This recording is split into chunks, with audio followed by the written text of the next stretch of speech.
Greetings, ladies and gentlemen. Welcome to Strictly Art Live, number 78. I'm your host, Rob Wilson. We're here on this fine Tuesday, May 27th, pretty much the last Tuesday of May. And in the DMV area, the weather seems fine. A little more rain. For some reason, very little sunshine. Um, but it is what it is. Summer's here regardless. We are streaming live from YouTube, Rumble, Twitch, Kick, and IG. Welcome, welcome. Thank you all for joining me this evening. If not live, even for the replay, I am extremely thankful. I, Rob Wilson, am a comic book artist and a creative mind. I think that's the best way to sum up all the other titles that I've mentioned in the past, or just, attributes. I don't really like to call them titles. It's just what I'm capable of. And I try to maximize my thought process and stay within the creative realm as much as possible. I believe that is a positive mindset to keep. Avoids all the noise and trauma and drama and all the stuff that may come along your life path to distract you from your real goals. So today we're going to cover My Hero Academia, Vigilantes, episode number 8, which was a great episode. I don't want to say anything yet. Not yet, but great episode. We're also going to talk a little bit about business in the comic book indie space and how adjustments are always needed. And we are going to wrap up. That should put us pretty much at the halftime mark, and we'll be able to talk about this script idea I have for the Avengers, which I could save Marvel. Literally, I'm declaring that tonight on this show, that I could save Marvel if they listen to me. I can give them the notes. Clip notes are about to happen on live. So Marvel, Kevin Feige, MCU, anybody but Disney, if you're listening, hey, take note.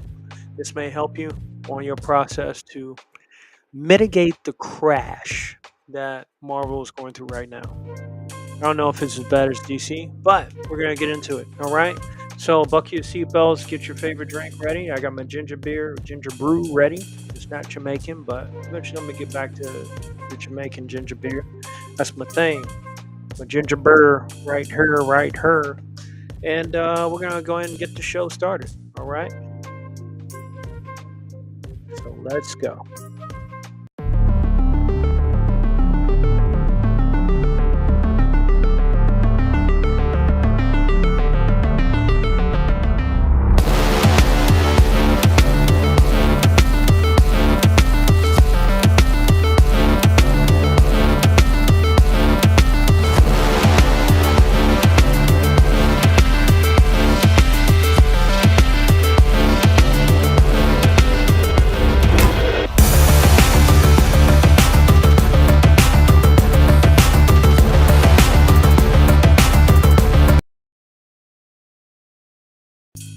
All right. So let's go ahead and kick this party off with My Hero Academia, episode number 8 of Vigilantes. Let me tell you, when this show first started, I thought it'd be like, all right, it'll be okay, a little side cliff note type of thing to enjoy. Nowhere near as epic or as fun as, the main show, My Hero Academia, which I believe is supposed to be coming towards the second half of season 7 this month, the end of this month, or maybe early next month. We'll see. Looking forward to it. But Vigilantes has become a great stable, I do believe, for it to be a very good way to expand upon things. And not really retconning or doing much damage to the brand in the process. I think that's extremely important. So with this episode, we get the introduction of crawlers in hot pursuit. So that's the one thing that I really like about the crawler. because of his power, you're going to get an easy chase scene. Very easy. It's going to be right down to the point, and you'll have a hot pursuit off the break. And that's what we got. During the day, chase scene, the crawler's chasing a uh, guy on a bike, which he underestimated had long legs. And those long legs threw him off his path. The crawler's intent was to at least keep an eye on him until the authorities catch him. So kind of like a little more of a passive or standby-ish type of patrolling, which is good that he had a plan. Very good that he had a plan. However, again, he didn't estimate that the person he was pursuing had Mr. Fantastic powers, leg extension, and that threw him off his path, in which segued into a new character we got introduced to, Captain Celebrity. A flight type, also with super strength. We learned that he came from America. Now, here's where things got truly interesting. And after a couple moments, he seemed pretty nice guy. Had the clean cut hair, um, a lot of hero presence. It was great. And then, come to find out, he had a bit of a rough edge coming from America, and it was estimated by some of the crawlers' buddies that apparently he's been known to be Captain Catastrophe, due to some of the damages he's done, and he had some pending litigation. So at that point, I was like, this guy's freaking Homelander. This is about as Homelander-ish as they could possibly make a character without being all super bloody. He's a ladies' man, always after the ladies, and his wife is taking him to court for, I guess, some kind of infidelity, which clearly shows that he likes to be atop of the spotlight. And he has his own team, support team, to give him recon information and put him in the best spotlight with the press as well. So he's basically like Vought all into one character, and he's talked about celebrity branding, all that stuff. He signed his name on Crawler's All Might official merchandise, which I thought was hilarious. And the Crawler straight up didn't like him at all. So we got some pretty good aspects that I'm thankful for with episodes like this, to really pay homage and call back to the American comic book character. And wow, just clearly wow. So it was very interesting to see this character, Captain Celebrity, to do his thing. He had his own cheerleaders, like straight up. He was your modern day Homelander, which was pretty cool. He wasn't like super psychotic, but he was pretty much into himself quite a bit. And I was like, I'm starting to like this guy, you know. So as things progress, again, we get to know more of how his product placement works, and he's worked with the Crawler several times. Knuckle Duster's kind of like sat in the sidelines observing lately, so it's been a little different, you know. And speaking of reconnaissance, as I mentioned earlier, let me get her name right because I'm starting to understand her purpose a little bit better. The street performer, Kazuho Hanayama, the pop girl. She does like the street performance thing. Since she has flight, she can do recon. It says here she's providing intelligence. I guess that would be recon, and the support. So yeah, her best thing is the flight, which allows her to get a bigger picture of the battlefield, of the scene, you know, whatever way the other vigilantes need her help. So now I get her purpose. I understand that she's not as useless as I initially thought because there were some episodes where she was just throwing a fit. She really messed up the meeting, I think, between the one spiky dude that wanted to talk to him, wanted to talk to the group, and I said, well, what is she doing? But now I get it a lot better. So the top scene that I like that really got me to understand Captain Celebrity was with the it was a character that had quirk, and he got the trigger because he had the black tongue turned into a pretty big size Godzilla, grayish and all that. So we got to see Captain Celebrity's full on branding, and that kind of showed, how he was with the people, and he likes to be seen holding ladies. So he works with the crawler to a point where they have to save some people, and he said, "Hey, I need your help," because there was two people to save in a unsafe building. So of course, what did Captain Celebrity do? He made sure he was seen with saving the girl, while the crawler had to carry a somewhat larger individual that was challenging to his range of abilities. And it still worked out even great. It made Captain Celebrity, or as they call him, CC, look even better. And he got his photo op. But plus, too, we get other characters involved. The crawler's female mentor that's helping him out with the history and stuff and training for the hero license. She pops up, and her and Captain Celebrity go out on a date, and she gets a call because Captain Celebrity blows off a opportunity to help people because he's trying to set up a date. In fact, he made a mention, hey, you'd be great for a closer role onto my staff, but we need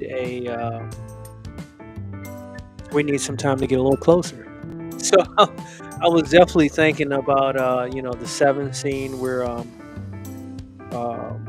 they said Homelander did this in the comics, but in the Amazon Prime show, The Boys, uh, what's his name, The Deep, did that to Starlight, which was pretty jacked up.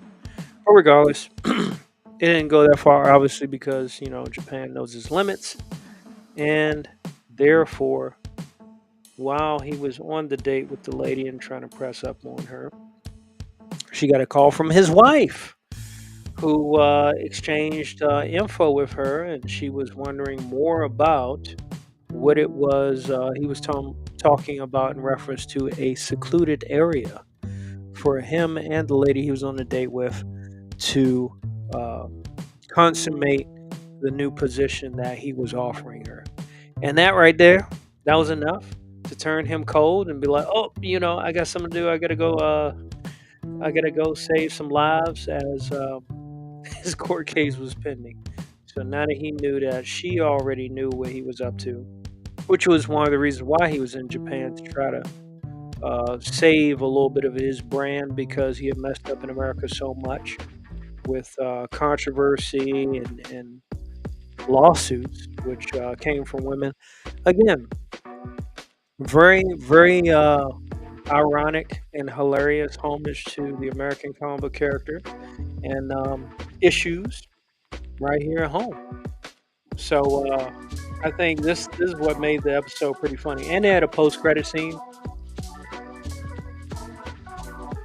They had a post credit scene where um, the crawler's mother was en route, and that was a pretty serious matter. So overall, great episode. Introduction of another character, doesn't get in the way of the main story, which I think they've done a great job doing. So again, if American comic creators can take note and the industry can take note of how to do it right. So that is my take on My Hero Academia, Vigilantes, episode number 8. Very well done, very good paced, very well paced, and to the point. Overall, great job, great episode. So, moving on, I'd like to talk a little bit about business, and it's particularly in art. So, there have been ways that business has been done, or when you're working for a company, they provide you with a lot of overhead to get certain things done, and that's what they expect of you to get certain things done. If you go beyond the scope or outside the scope or what it is they want, and it doesn't divvy a really good payoff when working for another company, you are normally 86th. Find work elsewhere. And certain industries, it's so tight niche that everybody knows everybody. So if you mess up a couple places, then your reputation and your name is tarnished. Hence the whole Hollywood theme. You'll never work in this town again because everybody knows everybody. So, with that being said, if one decides to branch off or has no choice but to branch off into an area of independence, they say you're an entrepreneur initially, and then you're a business person or a businessman once you start having employees. I've heard that concept. I pretty much agree for the most part. Now, one of the things to realize is that, okay, you can take your skill set from what you learn in the industry and apply it to how it may work, in the indie space, for comic book art, independent art, that kind of thing. However, you can't do the same thing forever. The same traditions that have worked with the light speed of technology increasing way so fast.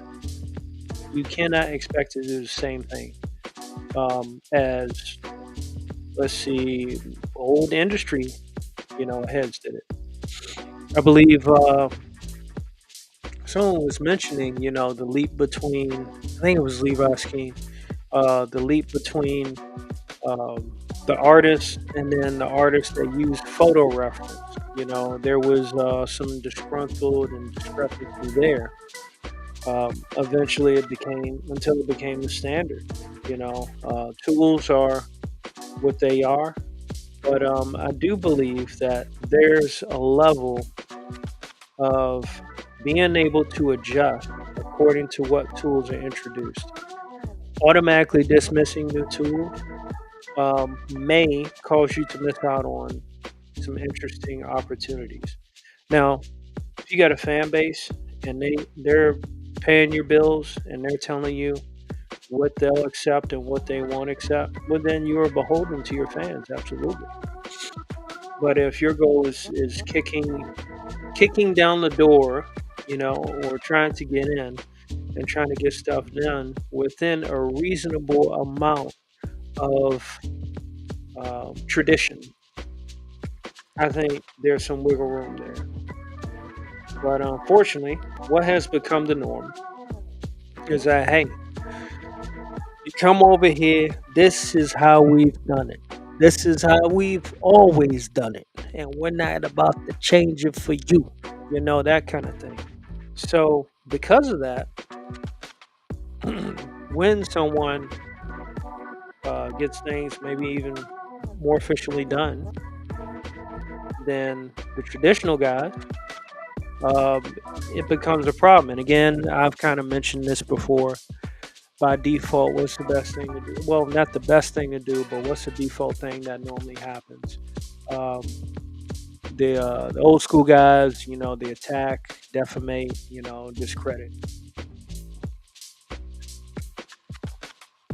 discredit what new methods and pathways have been, and try to dissect it to the point where it's almost considered atrocious, despicable, like like you're breaking the law or something. It's crazy. But yet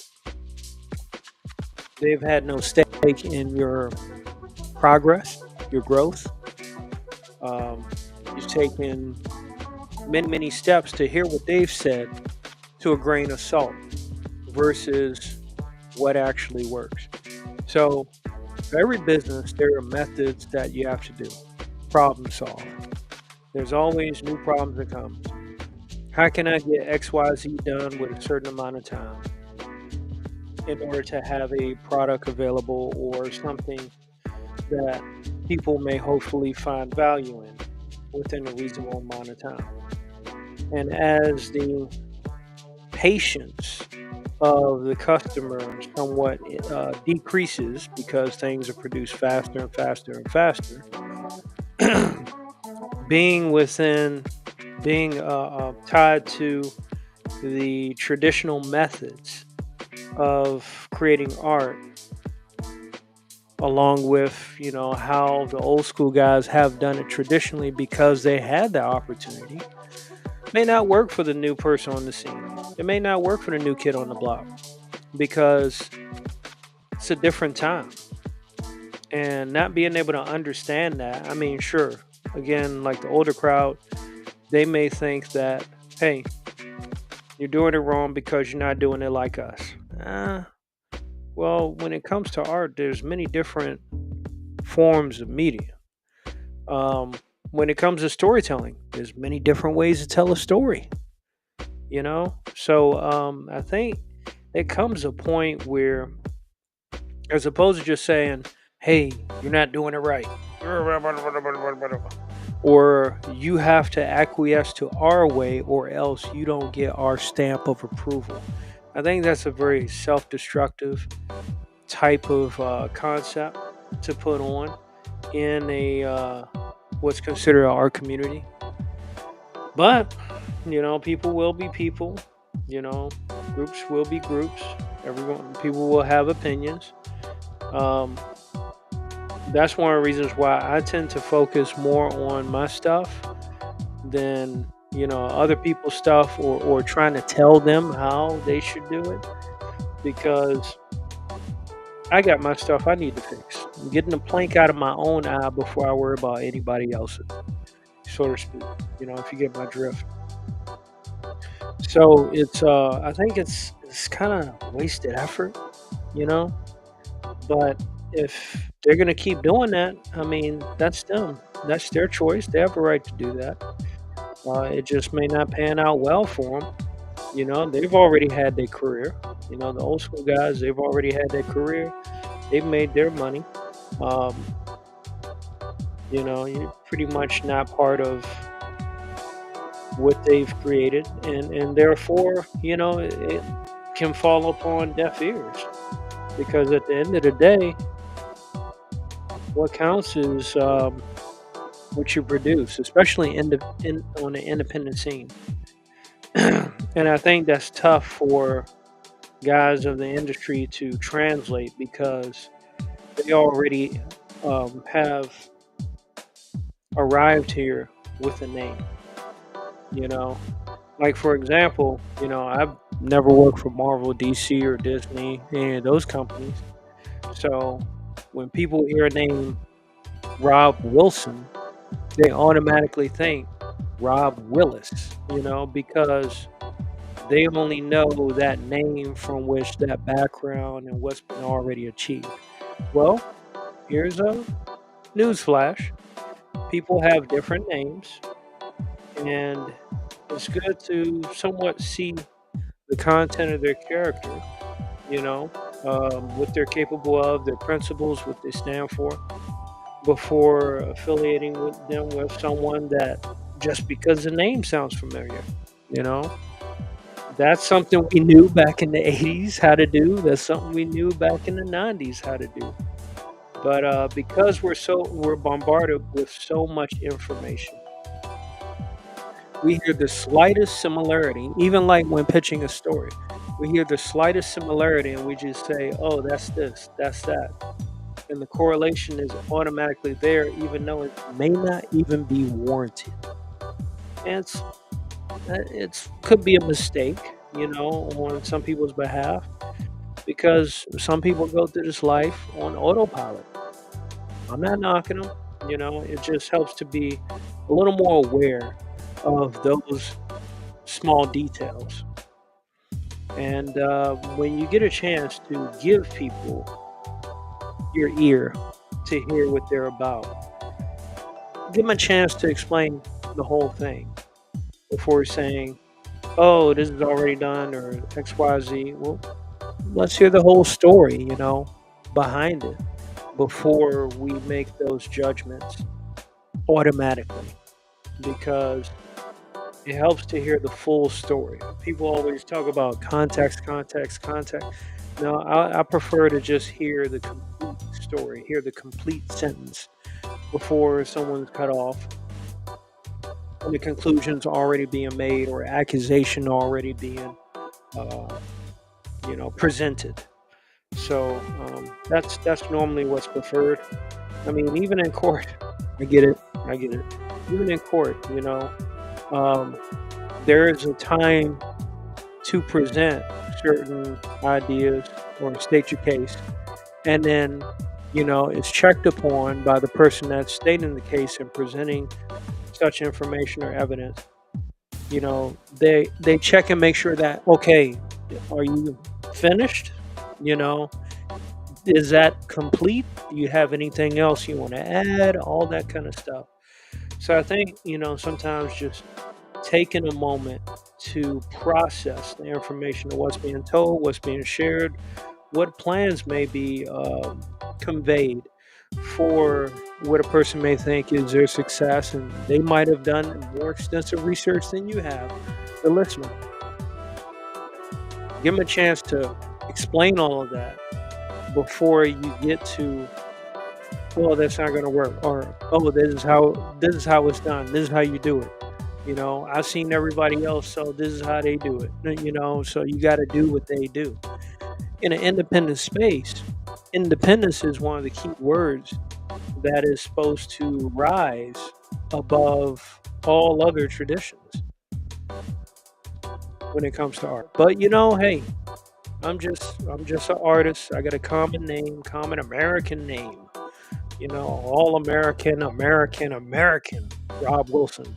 So hey, it is what it is. People are gonna have their opinions, semantics, jokes, and sarcasm. I understand. It's part of human nature. But yeah, I think it's good to at least clarify those things. So again, how does this apply to business? Business has traditional things that work. If you're running a business versus a hobby, there's a lot more you have to take seriously. Okay? So you hear that concept where rising tide raises all ships. But not every captain wants all ships to be risen. That's how competition comes about. And sometimes in competition, you got, unfortunately, gatekeepers. And the gatekeepers say, hey, if you do not acquiesce to our way or my way, you should not have it anyway. You know?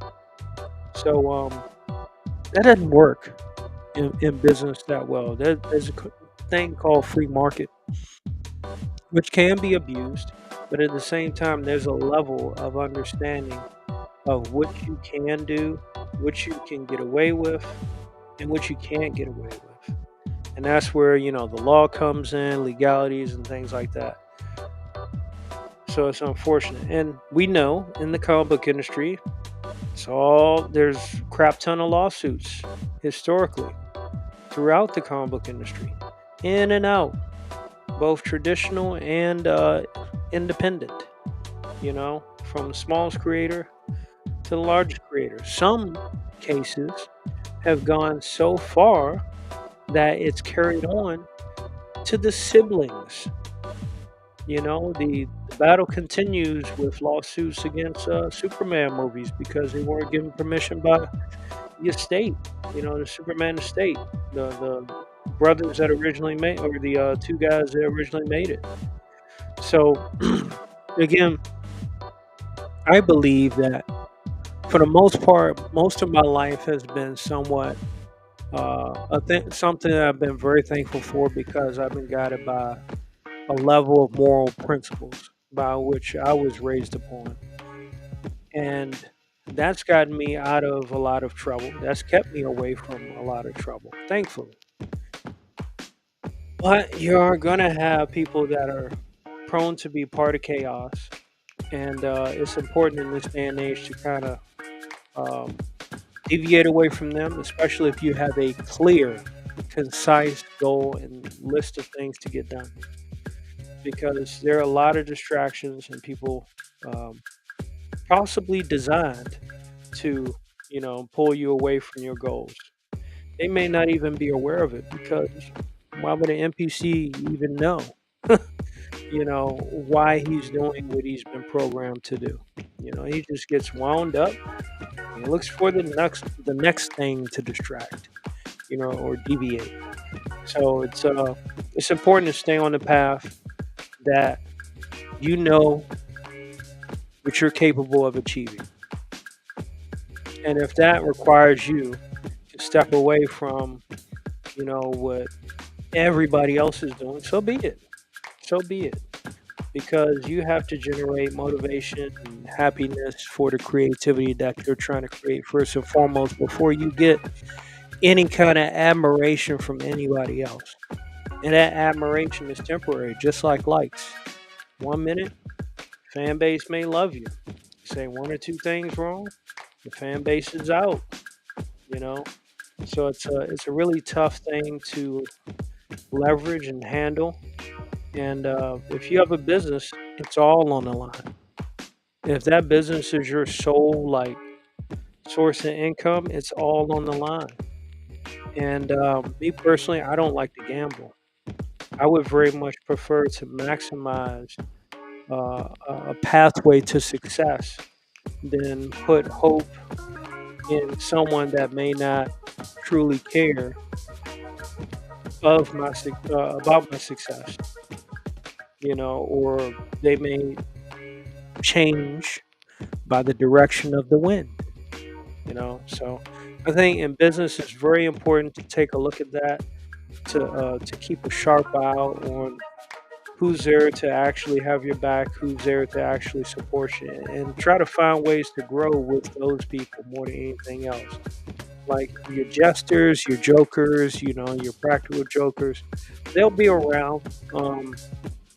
When dealing with business, I think it's good not to let them linger around for too long because they may not have any creative ideas. They may actually be looking to siphon off of your creative mind. And next thing you know, they've done something behind your back that you initially told them in the preview, and then they're using it against you. Forget that, man. Nobody's got time for that. So, with that being said, that is my take. Hopefully, that made some kind of sense. I know I did a little bit of caffeine ranting during that, I guess, but hopefully, that makes some kind of sense in some regard to business when it comes to, sure, rising tide raises all ships, but you have to constantly adjust your sails according to the wind. The direction of the wind is never a set path in sailing, which is why you have to be ready to adjust if the market changes, if new technology challenges the market and causes the market to shift. All those things are important to look at while maintaining the skill set you already still have. So I think that's important to note. With that being said, we're going to take a quick break. I shall return. And yeah, I'm halfway through my ginger beer. almost. And grab another brew if you've already finished yours. Bathroom break, and we shall return with the subject of the night: Marvel. I can save you.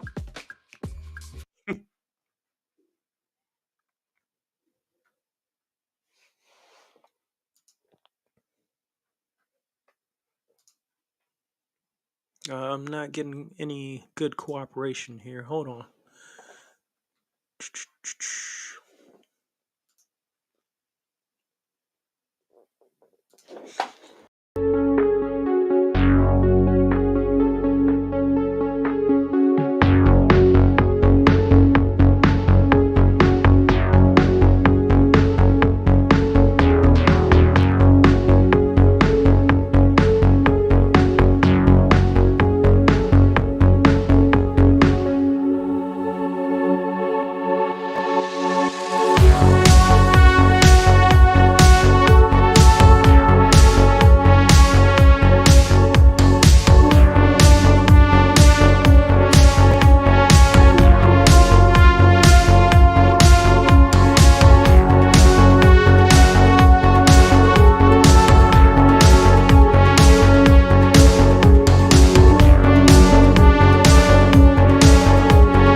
All right, we are back.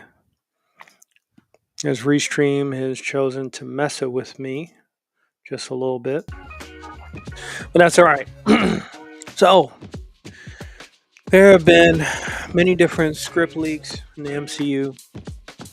Quick background: I'm a studier of the first 10 years of the Marvel Cinematic Universe. I followed it very closely. I could have taught classes in college about the damn thing. Um, but that didn't happen. So, yeah, I've studied it pretty intensely on things that have occurred, all things MCU and all that. I'm not going to call myself the greatest, but I have done enough studying to know what has worked, what I liked. Some things I like that other people may disagree with, and vice versa. I even follow the Marvel one shots, all that great stuff. So that's just a quick background about where I'm at when it comes to the MCU. So, one of the big issues right now that's going on is that you have roughly a single actor that's sabotaging the MCU stuff with what he does. And it's not going well because he's playing a character that, well, a prominent role that is very important to the story of like Doomsday and, well, Doctor Doom, the Avengers Doomsday. And he is not making the press look really good. So I've heard by WDW Pro, shout out to them, pretty good source of information, celebrity news, pop culture, and stuff like that. I would take them way over Pop Culture Crisis. Some things they know about, some things they don't, but they give their opinion regardless. I get it.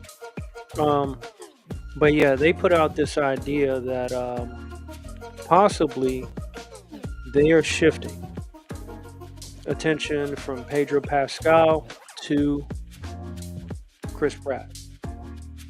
And I think that's a great idea. Here's why. In Guardians of the Galaxy 2, Chris Pratt was introduced to his father, who played by Kurt Russell. He played Ego, and he was informed that he had a type of power, godlike power, the power of Ego, and they pretty much operated and fought each other. They had their own little Superman moment, off of the brain that was in the center of the planet, Ego's planet, Ego, the living planet. So they destroyed that, blew it up. And before they did, Ego said, if you destroy me, you'll be just like everyone else.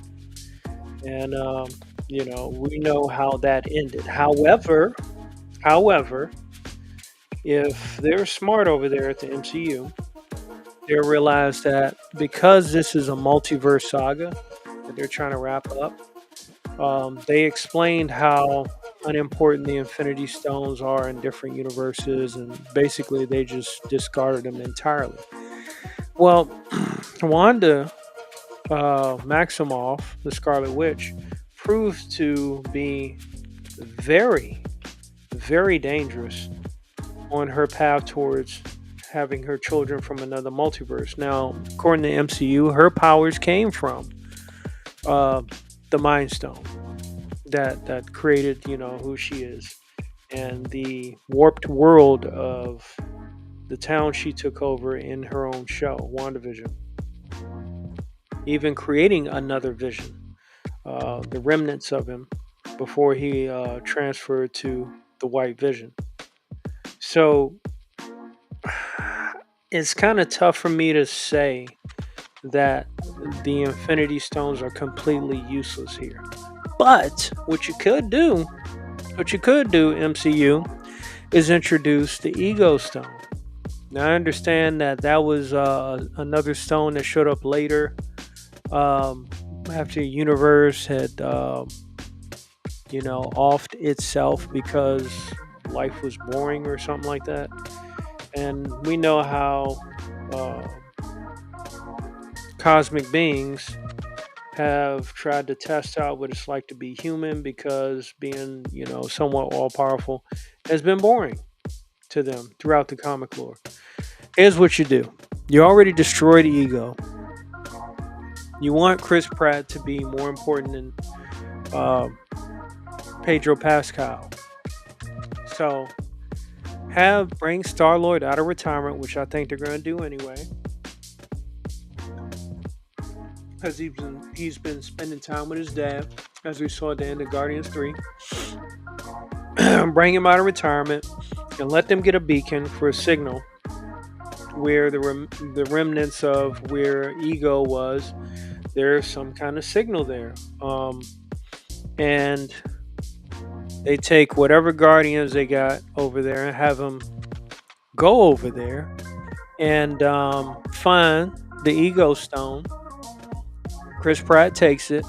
He gets his dad's powers all in himself, and the Ego Stone, I think, is capable of calling other Infinity Stones together, because even in Secret Wars, where Doctor Doom put together Battle World in that comic series,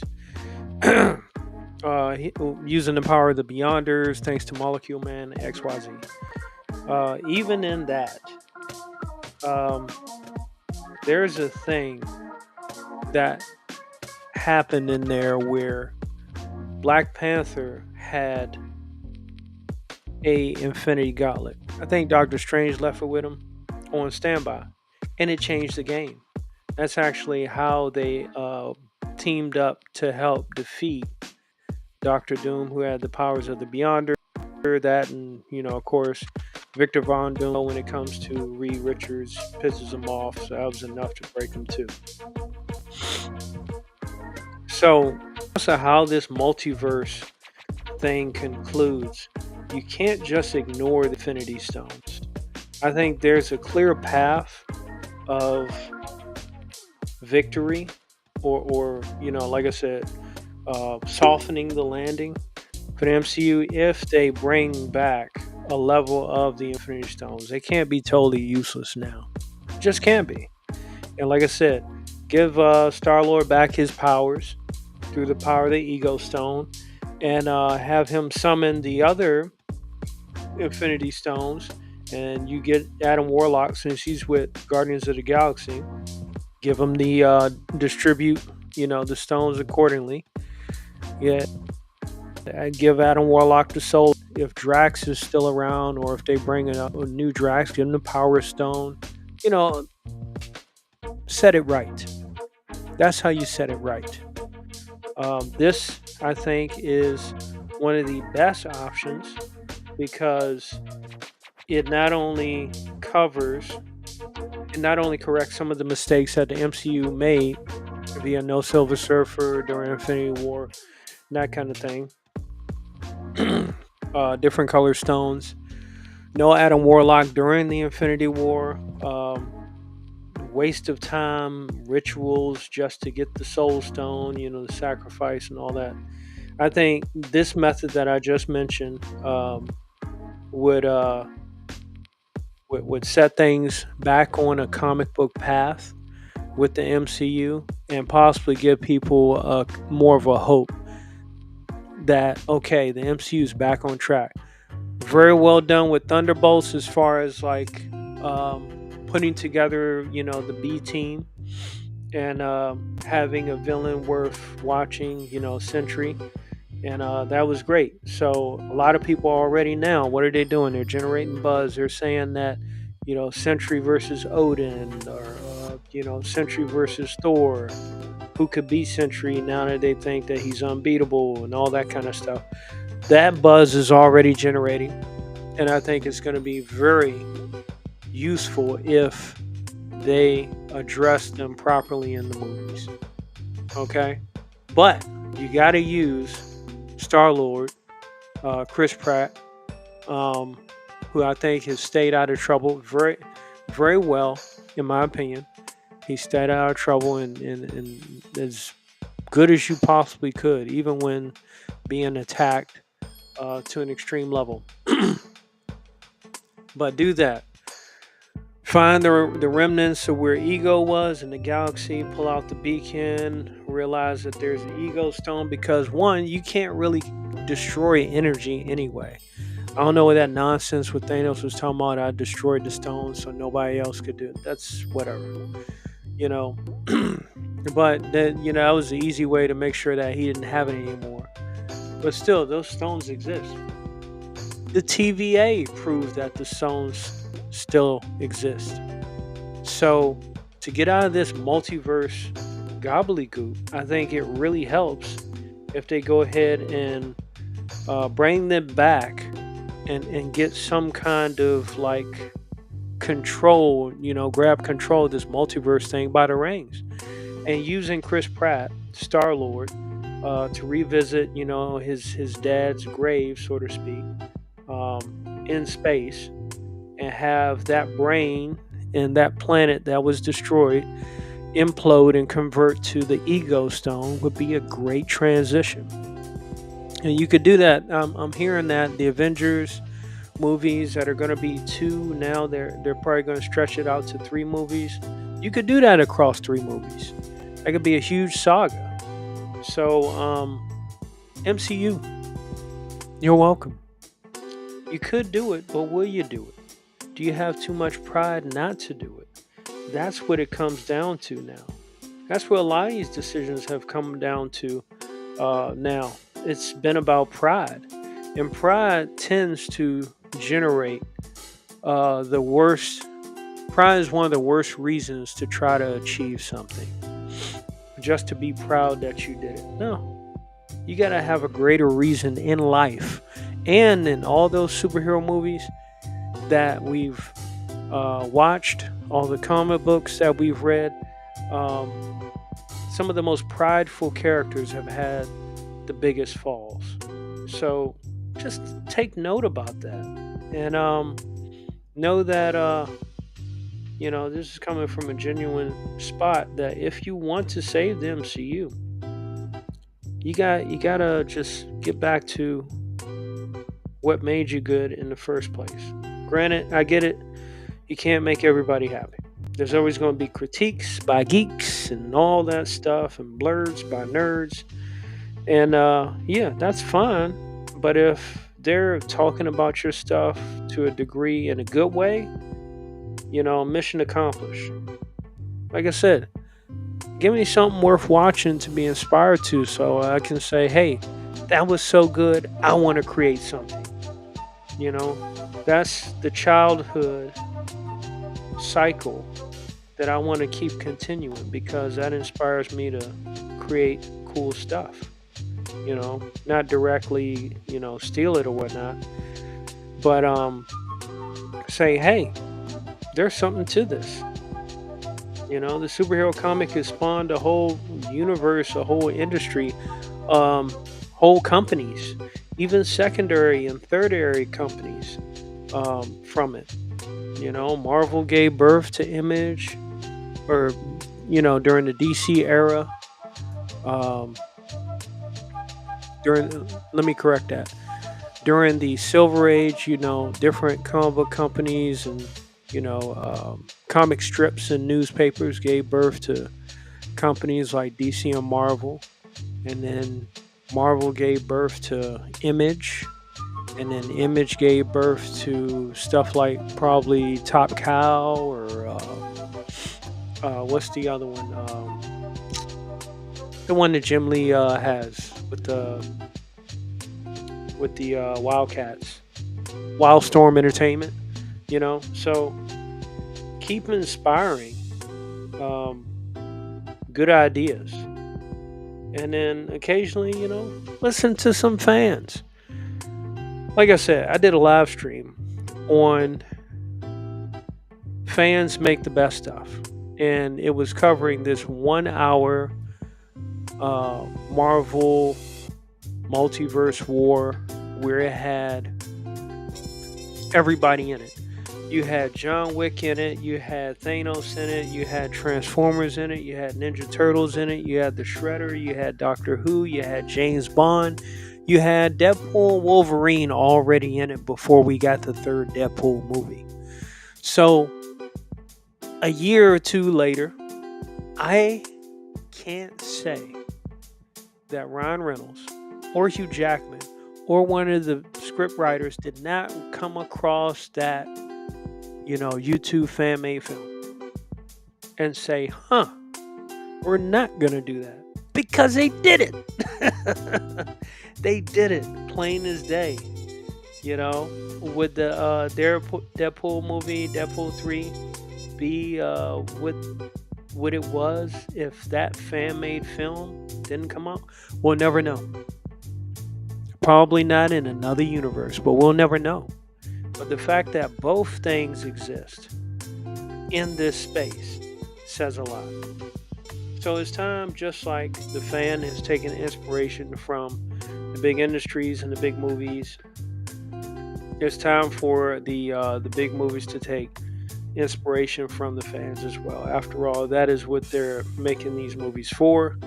If they're not making these movies for the fans, then they need to go make some other movies without the brand that the fans like. So I think that's an important thing to note. And with that being said, we are at a conclusion to Strictly Art Live number 78. I'm your host, Rob Wilson. I will try to do a show on Saturday. Possibly. If not, we'll see what Sunday looks like. If not, I will catch you guys next week. Y'all take care. God bless. Hug the one you love, friends or family, and treat every day as is your last. And be safe out there. All right? Y'all take care. Peace out.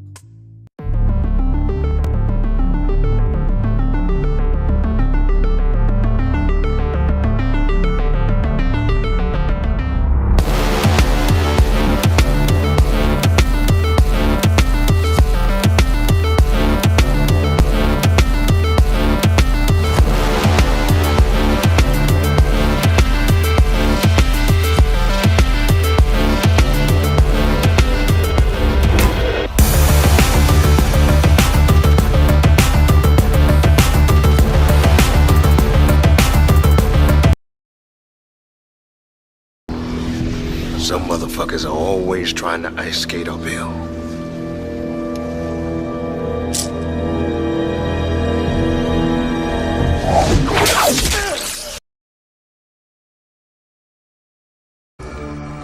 Hey, Claudia.